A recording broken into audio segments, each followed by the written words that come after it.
সরকারের অভ্যন্তরে অবাধ দুর্নীতির প্রতিবাদে মার্চ টু দুদক কর্মসূচি দিয়েছে বাংলাদেশ যুব অধিকার পরিষদ।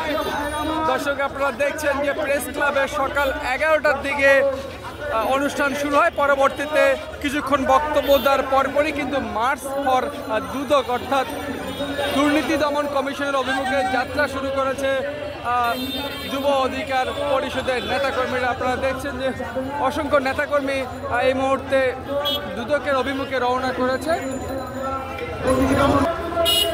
দর্শক, আপনারা দেখছেন যে মার্চ টু দুদক কর্মসূচিতে অসংখ্য পুলিশ মোতায়েন করা হয়েছে যাতে কোনো ধরনের বিশৃঙ্খলা না ঘটে, এমনটি দেখতে পাচ্ছি আমরা।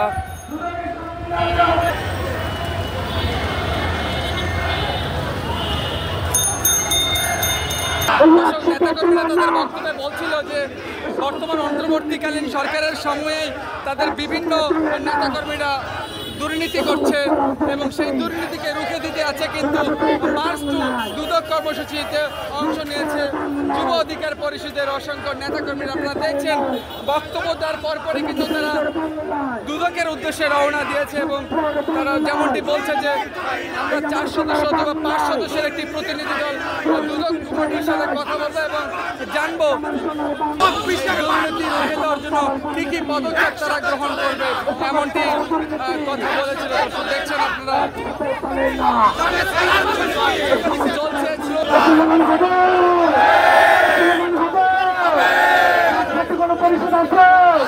বাংলাদেশ যুব অধিকার পরিষদ আজকে মার্চ টু দুদক একটি প্রোগ্রামের আয়োজন করেছে। এটার একটি বিশেষ কারণ রয়েছে।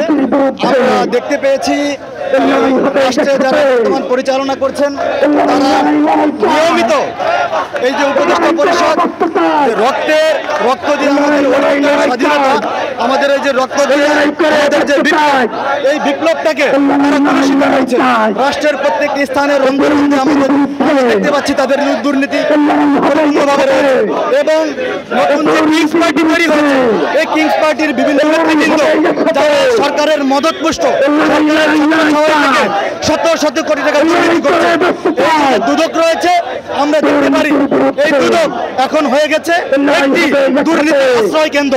যাদের হওয়ার কথা ছিল, এই দুদকের হওয়ার কথা ছিল দুর্নীতিবাজদের গ্রেফতার করা, তাদের বিরুদ্ধে কাজ করা, কিন্তু তারা সেটা না করে তারাই নিজেরা দুর্নীতি করে দুর্নীতিবাজদেরকে এখানে আখড়ায় পরিণত করেছে।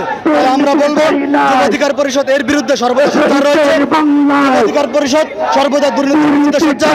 তাই আজকে সেই লক্ষ্যকে ধারণ করে, জনতাকে ধারণ করে রাষ্ট্র থেকে দুর্নীতি দূর করার জন্য যুব অধিকার পরিষদ তারুণ্যের ডাক দিয়েছে।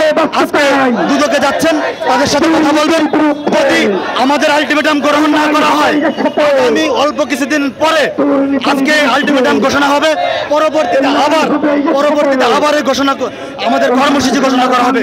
সেই কর্মসূচির মাধ্যমে এই যে দুদক রয়েছে এবং তাদের যে দুর্নীতি রয়েছে, দুর্নীতির একেবারে হবে ইনশাল্লাহ।